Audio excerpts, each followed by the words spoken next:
అప్పలరాజు గారు, ఈ కొత్త బిల్లు మంచిదా ప్రమాదకరమైందా మీరేమంటారు? నా దృష్టిలో అంటే ఆ, నా దృష్టిలో అయితే మీరు వెనక్కి చెప్పినటువంటి మాట ఏదైతే ఉందో, కేంద్రంలో ఉన్నటువంటి ప్రభుత్వాలు రాష్ట్ర ముఖ్యమంత్రుల్ని లొంగ తీసుకోవటానికి లేదా వాళ్ళ నుంచి వాళ్ళకు కావలసినటువంటి సపోర్ట్ని తీసుకోవటానికి ఇది ఒక రకమైనటువంటి ఆయుధంగా వాడుకునేటటువంటి అవకాశం ఉంది. ఖచ్చితంగా ఇలాంటి bills all of a sudden పార్లమెంట్లోకి వచ్చి ఆమోదం పొందితే ప్రజాస్వామ్యానికి అయితే ఖచ్చితంగా మంచిది కాదు అని నేనైతే భావిస్తా ఉన్నాను. నేను ఏముందండి, 30 రోజులు జైల్లో ఉంటే పదవి పోయినట్లే అంటే అంటే ఈ మీన్ పార్టిసిపెంట్ గా ఉండి ఇలాంటి వ్యాఖ్యలు చేయొచ్చో లేదో మీకు మొన్న జైల్లో పెట్టారు. మీకు జైల్లో పెట్టడానికి వాట్ ఈస్ ద పాయింట్ అండి? నాకు అర్థం కాదు. నవ్వినందుకు జైల్లో పెట్టారు. So simple. మీరు మీకున్నటువంటి అనుభవాన్ని లేదా లీగల్ టీమ్ ఎఫెక్టివ్ గా పోరాటం చేసి బెయిల్ తీసుకొని వచ్చారు. ఇన్ కేస్ చిన్న చిన్న సోషల్ మీడియా కేసులకి నెలల కాదు తరబడి కాదు మీరు చెప్పింది వాస్తవమే. ఎందుకంటే అప్పుడు నాకున్న సమాచారం అనండి, చాలా అనేక చోట్ల 58 చోట్ల కంప్లైంట్ చేయటం, మంత్రులు కూడా కంప్లైంట్ చేయటం, అట్లాగే దాన్ని ఒక 7-8 చోట్ల రికార్డ్ చేయటం. ఇప్పుడు పోసాని కృష్ణమురళి గారిని తిప్పారు కదా, 4 రోజుల పైన జైల్లోనే ఉంచి తిప్పారు. అది మరి ఇప్పుడు అదే మన ఎమ్మెల్యేలు కానీ వాళ్ళు కానీ మీ జిల్లాలో కూడా జరిగింది కదా. వాళ్ళు ఆడవాళ్ళ మీద ఎంత అరాచకంగా ఉన్నా కూడా కేసు లేదు, ఏమీ లేదు.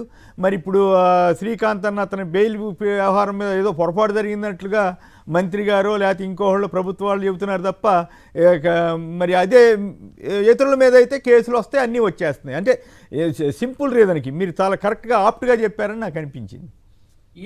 ఇప్పుడు అలాంటిది ఒక ముఖ్యమంత్రి స్థానంలో ఉన్నటువంటి వ్యక్తులకి, మంత్రుల స్థానంలో ఉన్నటువంటి వ్యక్తులకి, రాష్ట్రాలను నడుపుతున్నటువంటి పరిపాలన చేస్తున్నటువంటి అనేక అంశాల మీద ఎలిగేషన్స్ చేయటం అన్నటువంటిది చాలా ఈజీ. ఎలిగేషన్స్ చేయటం అన్నటువంటిది ముఖ్యంగా ఆర్థిక పరమైనటువంటి అంశాల మీద ఆరోపణలు చేయటం అన్నటువంటిది చాలా ఈజీ. ఈనాడులో రాసిన హెడ్డింగ్ కూడా చాలా సింపుల్ గా ఉంది. తీవ్రమైన నేరారోపణ ఉంటే చాలు, నేరాలు రుజువైతే చాలు అని అనడంలా, నేర ఆరోపణ ఉంటే చాలు ఆటోమేటిక్ గా పదవి పోయే విధంగా చట్టం తీసుకొస్తున్నాం అన్నటువంటిది. ఇది అరెస్ట్ అయితే నేరారోపణతో అరెస్ట్ అయితే నేరారోపణతో అరెస్ట్ అయితే అంతే కదా. ఆరోపణలు చేయటం చాలా ఈజీ, అరెస్ట్ చేయటం చాలా ఈజీ. అరెస్ట్ చేసిన తర్వాత జైల్లో ఒక 1 రోజులు పైబడి ఉంచడం అన్నటువంటిది అంతకంటే ఈజీ పని. ఇప్పుడు ఉన్నటువంటి అధికారంలో ఉన్న వాళ్ళకి అంతకంటే ఈజీ పని ఇంకొకటి లేదనేది మనం ఈ ఇటీవల కాలంలో అనుభవాలు మనకు చెప్తా ఉన్నాయి. ప్రజాస్వామ్యానికి ఢిల్లీ ముఖ్యమంత్రి గారిని అప్పుడు అరెస్ట్ చేశారు కదా, కేజ్రీవాల్ గారిని, అట్లా మంత్రులను అరెస్ట్ చేశారు. ఏంటంటే అధ్యక్ష తరహా పాలనలోకి వెళ్ళిపోతున్నటువంటి పరిస్థితుల్లోకి నన్ను అడిగితే నేనైతే భావిస్తా ఉన్నాను. This kind of bills are definitely not acceptable for the democracy. Right. Vijayababu గారు మీరేమంటారు? ఒక లాయర్గా కూడా ఉన్నారు కదా. ఎస్ అండి. ఇప్పుడు మామూలుగా అయితే ఏంటంటే 1951 రిప్రజెంటేషన్ ఆఫ్ పీపుల్స్ యాక్ట్ చెప్తుంది ఏంటంటే, అది కూడా అనర్హత దరఖాస్తు 8 సెక్షన్ 8 పీపుల్స్ రిప్రజెంటేషన్ యాక్ట్ 1951 ప్రకారంగా ఒక వ్యక్తి క్రిమినల్ కేసులో 2 సంవత్సరాల కంటే ఎక్కువ శిక్ష పడితే అతను శిక్ష పూర్తయ్యే నాటికి 6 సంవత్సరాల వరకు మాత్రమే ఎన్నికల్లో పోటీ చేయడానికి అనర్హుడిగా ఉంటాడు. అంతే తప్ప ఇప్పుడు కొత్తగా తెస్తున్నటువంటి చట్టాన్ని బట్టి 28 రోజులు జైలు శిక్ష పడితే లేకపోతే ఆరోపణలు ఇవన్నీ కూడా చట్టం ముందు సాధ్యం కాదండి. ఎందుకంటే ఇందులో చాలా ఇంప్లికేషన్స్ ఉన్నాయి. ఇది కేవలం ఈనాడు పేపరో ఏదో వీళ్ళని ఎవరిని భయపెట్టాలనుకున్నారో లేకపోతే వాళ్ళ ఆనందమో ఏంటో తెలియదు, కానీ అక్కడ ఉన్నటువంటి ప్రొవిజన్స్ అయితే వాళ్ళు చేసినటువంటి ముసాయిదా అది కాదు. భారత ఎన్నికల చట్ట ప్రకారంగా 28 రోజులు జైలుకి వెళ్తే వాళ్ళు అనర్హులు అనేటువంటిది అది సాధ్యపడే విషయం కాదు. ఒకవేళ వీళ్ళు అనర్హులని కాదు, అక్కడ పదవి నుంచి తీసేస్తారని తప్ప అనర్హులు అన్న పదం వాడినట్లేదు. ఏదైనా కూడా అది ఇప్పుడు ప్రధాని పదవి, ముఖ్యమంత్రి పదవి అంటే ఫస్ట్ ఇవాళ భారతదేశంలో అత్యధికంగా క్రిమినల్ కేసులు ఫేస్ చేస్తున్నటువంటి ప్రజాప్రతినిధులు ఎవరంటే నన్ అదర్ దాన్ బీజేపీ అండి. బీజేపీ వారే. తర్వాత భారతదేశంలో రాష్ట్రాల వారీగా కనుక చూసుకున్నట్లయితే అత్యధికంగా క్రిమినల్ కేసులు ఫేస్ చేస్తున్నటువంటి వాళ్ళు ఎవరు అన్నట్టయితే తెలుగుదేశం పార్టీ కూడా చాలా హై ర్యాంకులోనే ఉంది అనేది ఇక్కడ గమనార్హం. కాబట్టి ఇవాళ అసలు క్రిమినల్సే ఎక్కువ మంది రాజకీయాల్లోకి వచ్చి ప్రొఫెషనల్స్ సీదిరి అప్పలరాజు లాంటి వీళ్ళందరినీ వెనక్కి తోసేస్తున్నటువంటి పరిస్థితుల్లో మొత్తం అసలు ఇవాళ ఒక పరిపాలన కూడా క్రిమినల్ మైండ్తోనే పరిపాలన చేస్తున్నటువంటి పరిస్థితుల్లో క్రిమినల్స్ని ఏరివేయాలి అనుకున్నట్లయితే అది బియ్యంలో పాతకాలంలో అమ్మలు బియ్యంలో రాళ్ళు ఏరేవాళ్ళు, కానీ రాళ్లలో బియ్యం ఏరేటువంటి పరిస్థితి కింద వస్తుంది. అది సాధ్యపడేటువంటి అంశం కాదండి. ఒకవేళ వీళ్ళు అలాంటి చట్టం తెచ్చినా కూడా ఇది కోర్టు ముందు అయితే డెఫినెట్ గా కోర్టు కొట్టేసే పరిస్థితి వస్తుంది. ఎందుకంటే దిస్ ఇస్ అన్డెమోక్రటిక్. నేరం రుజువు దీనివల్ల కోర్టులకి పోలీస్ శాఖకి పవర్స్ పెరుగుతాయి.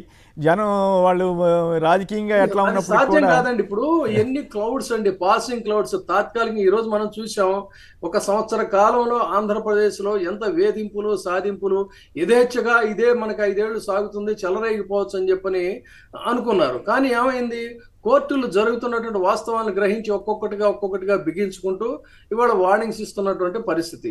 ఒకవేళ ఇలాంటి చట్టం అనేది తెస్తే ఖచ్చితంగా లార్జర్ బెంచ్ లేకపోతే ఒక డివిజన్ బెంచ్ కానీ డెఫినెట్గా ఇది కొట్టేస్తుంది. ఎందుకంటే ఈ భారతీయ చట్టాలని తమ గుప్పెట్లో పెట్టుకోవాలని ఇలాంటి నిరంకుశ నాయకులు ప్రయత్నించినప్పుడల్లా వాళ్ళ కోరల నుంచి కాపాడుతున్నాయి న్యాయస్థానాలే. కాబట్టి న్యాయస్థానాలు డెఫినెట్గా కెపాసిటీ ఉన్నాయి. అందుకని ఈ అంటే ఓవరాల్ గా చూస్తే మీరు కూడా ఈ బిల్లును వ్యతిరేకిస్తున్నట్లే. డెఫినెట్గా obviously any human being or any democratic will definitely oppose such kind of acts. Congress party చేసిన ఆరోపణ ఏంటంటే ప్రతిపక్ష ప్రభుత్వాలని అస్థిరపరచడానికి వాళ్ళని తీసుకెళ్లి జైల్లో పెట్టించి ఏర్పాటు సిబిఐ ఈడీ ఇవన్నీ ఉంటాయి కదా. కాదండి, ఒకటి అనుకుందాం, ఆంధ్రప్రదేశ్ రాష్ట్రంలో జరిగినటువంటి అవినీతి కుంభకోణాలు కానీ ఇటీవల కాలంలో దేశంలో అనేక రాష్ట్రాల్లో జరుగుతున్న అవినీతి కుంభకోణాలతో పోల్చుకుంటే నేను సపోర్ట్ చేస్తున్నానని కాదు, కానీ గడ్డి కుంభకోణంలో ఆయన తిన్నాడని చెప్పింది ఎంత, ఆ అమౌంట్ ఎంత, మన ఎమ్మెల్యేలు తినేస్తున్నారు ఇవాళ ఇసుక దోపిడీల్లోనూ మైనింగ్ దోపిడీల్లో. సాక్షాత్తు లాలూ ప్రసాద్ యాదవ్ తిన్నాడని చెప్పేటువంటి అమౌంట్ ఒక నెల రోజుల్లో కొట్టేస్తున్నారు వీళ్ళు. ఆ రోజుల్లో 80 కోట్లు ఎంతో వచ్చినట్టు గుర్తు. అంతే ఇక్కడ వీళ్ళు సంపాదిస్తుంది ఎంత అండి? రైట్.